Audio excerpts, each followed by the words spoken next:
അതിന്റെ നിറമാണ് ഈ മണ്ണ്. നീയൊക്കെ എത്ര ചോര വീഴ്ത്തിയാലും ഈ മണ്ണിനെ ചോപ്പിക്കാനാവും. മണ്ണിനെ ചോപ്പിക്കാനല്ല, വർഗീയതയുടെ പൊരിവെയിലത്ത് പാവങ്ങൾക്ക് തണലേകുന്ന ചില കൽപ്പവൃക്ഷങ്ങളുണ്ട്. അവയ്ക്ക് വളമാകാൻ കമ്മ്യൂണിസ്റ്റ് ഓടി ഓടി അലഞ്ഞു തിരിഞ്ഞ് ഒടഞ്ഞു മുടിഞ്ഞ് ആരംഭിച്ച ഇടത്തെ തേടി വന്നിരിക്കണ്ട. എല്ലാം മുടിഞ്ഞ പിന്നെ എരിയ പോറും പൊതയ പോറും സ്വർഗ നരകം പോനതുക്ക് സാക്ഷിയില്ലടാ. இந்த நொடி இருக்க வாழ்ந்துக்கோ, நேரம் நல்லா இருந்தா வாழ்ச்சிக்கோ. எதுவும் இங்க சரியும் இல்ல தவறும் இல்ல போடா.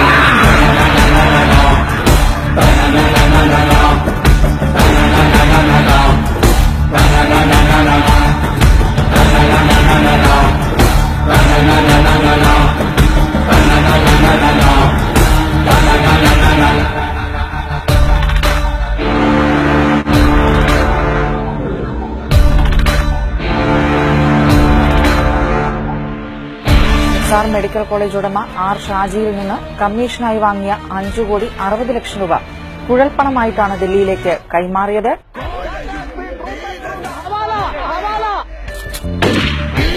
ഒരു നഴ്സറി സ്കൂൾ പോലും വാങ്ങിച്ചു കൊടുക്കാൻ കഴിയാത്ത ഒരാളാണ് ഞാനെന്ന് എനിക്ക് മനസ്സിലായി. അയ്യോ ദാരിദ്ര്യം. രമേശ് വളരെ സത്യസന്ധനായിട്ടുള്ള ഒരു പൊതുപ്രവർത്തകനാണ്. അഴിമതിക്കാരായിട്ടുള്ള ആരും ഭാരതീയ ജനതാ പാർട്ടിയിൽ ഉണ്ടാവില്ല.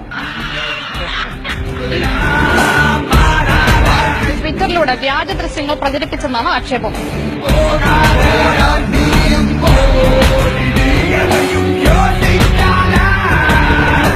എന്റെ വീടും പാവപ്പെട്ട സാക്കളെ വീട് അടിച്ചു ചേർത്തതല്ല പ്രധാന വിഷയം. ഇങ്ങനെയൊക്കെ വരുമ്പോൾ സ്വാഭാവിക പ്രതികരണം ഉണ്ടാവും.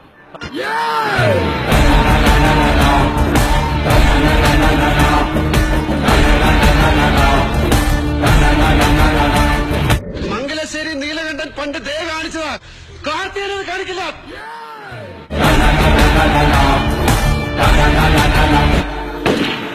എനിക്ക് കുറച്ച് കുറവാണെന്ന് ഞാൻ നേരത്തെ പറഞ്ഞു.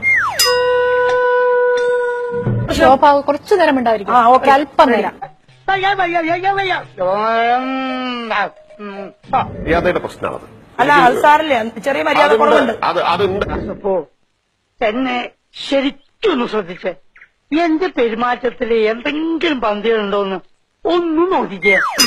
സുധീഷ് മിന്നിയോട് ഞാൻ പറയാൻ ആഗ്രഹിക്കുന്നു, ഇത്തരത്തിലുള്ള വേഷം കെട്ടുമായി BJPക്കെതിരെ ഇല്ലാത്ത കള്ളക്കഥകൾ ചമച്ച് ഇങ്ങനെ മുന്നോട്ട് പോകാനാണ് ഭാവമെങ്കിൽ അവന്റെ കാരണക്കുറ്റി അടിച്ചു പൊളിക്കാൻ തന്റെ അടമുള്ള സ്ത്രീകൾ ഈ പാർട്ടിക്കകത്തുണ്ട് എന്ന് അവനെ ബോധ്യപ്പെടുത്തുകയാണ്.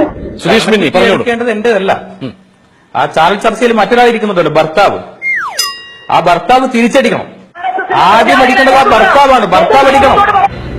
മേലിൽ ഒരാളിന്റെയും മുഖത്തിന് നേരെ ഉയരില്ലെന്റെ കയ്യ് അതെനിക്കറിയാനിട്ടല്ല. പക്ഷേ നീ ഒരു പെണ്ണായി, വെറും പെണ്ണ്.